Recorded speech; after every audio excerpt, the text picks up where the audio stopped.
Good afternoon, Miss Perlin. Good afternoon, ma'am. Okay, Miss Perlin, can you tell me about yourself? I am Perlin Santos, 31 years old, married with one son, 9 years old, and I am willing to work abroad Okay, I have a few questions for you to answer, so let's start. Why do you want to work as a maid? because it is what I am capable of and I am aware of the housekeeping. Why you choose Malaysia when there is a lot of other country? Because the Malaysia is over here only in the Philippines and I didn't hear any negative feedback about that country. Okay, how are you qualified for this job? I am very qualified for this job because I am a hard working and I can adjust any circumstances about the job. Okay, may I know what is your education level is? I was graduated as a nursing aide. So you mean you are a Canada That's two, graduate?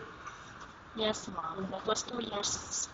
Okay. What is your recent working experience? My recent work was as a sales lady. Okay. Have you worked abroad before? Not yet, ma'am. Do you have experience of taking care of baby?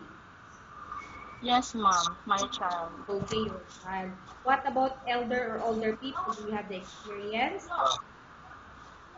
Yes, ma'am. My grandmother. How old is I your am grandmother when you take care of her?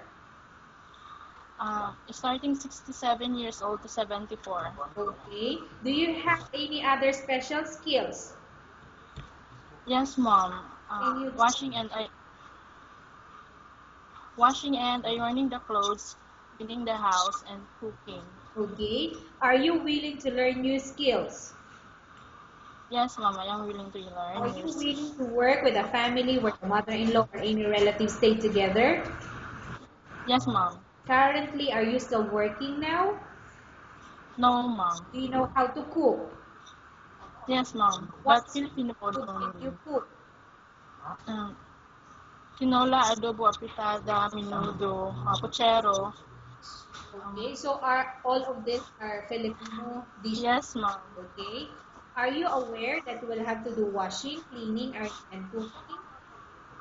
Yes, ma'am. From all the house chores or household work such as cooking, cleaning, ironing, and washing, which do you like most?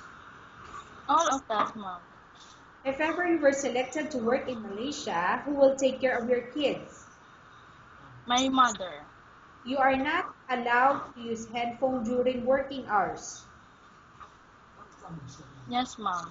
You are only I, allowed to use headphone after you finish all the works and when going to bed. yes, ma'am. You are I strictly was needed to aware. surrender the handphone to your employer in the morning and your employer will return back to you once you're going to bed. Okay. If ever your employer finds out that you're abusing of using your handphone and it's affected your work performance, your employer will confiscate your handphone and you're not allowed to hold it anymore. Instead, your employer will allow you to call your family 3 times in a month. You're only allowed to bring normal phone and you're not allowed to bring smartphone. Are you agreed for the terms and condition? Yes, ma'am. Are you agreed to the rules and regulation for the handphone? Yes, ma'am, I agreed. How many years is the contract as you agreed and understand? Yes, ma'am. How many years is the contract as you agreed and understand? 2 years contract, ma'am. Can you describe for me your ethics or your attitude? Um, I am very patient, understanding, Okay. hardworking, ma'am. Okay. How can you assure to us that you will work hard in Malaysia? Okay, I will assure that I will work hard, mom, because I need a job and so that I can help my family. Okay. Can you promise not to use the telephone without the permission of your employer? Yes, ma'am. Can you promise not to put on makeup but to dress properly while work? Yes, ma'am. Can you promise not to invite friends and relatives without the consent of your employer? Yes, ma'am. Can you promise not to ask for advance salary from your employer under any circumstances? Yes, ma'am. Do you really understand of the rules and regulation of the agency? Yes, ma'am. Do you pay any placement fee for you to come to Malaysia to work as a maid? No, ma'am.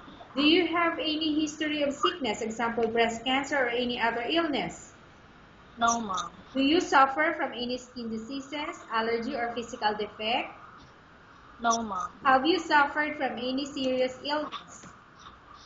No, ma'am. Do you smoke? No, ma'am. Have you undergone any operation or surgery? Not yet, ma'am. Are you medically fit? Yes, ma'am. Are you in any medication? No, ma'am. Are you allergic with any food? No, ma'am.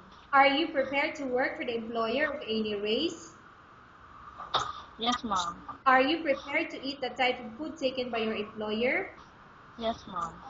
Are you afraid of being left alone in the house? No, ma'am. Are you afraid of dogs or other pets? Yes, ma'am. Okay, so may I know what animals or pets you are afraid of?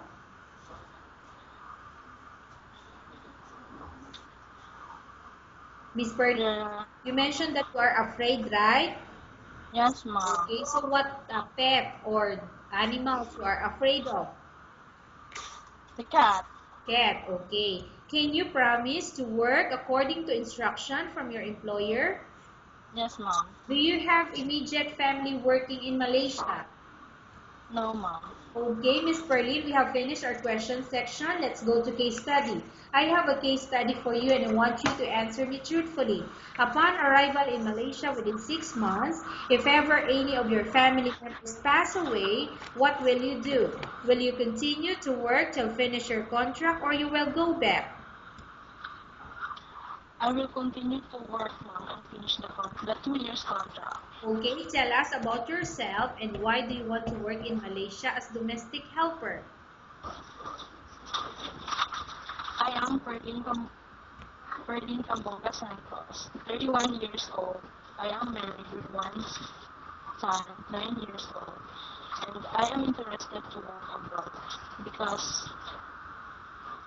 it's what I am capable of, and for me, as a maid, I already know what is the job to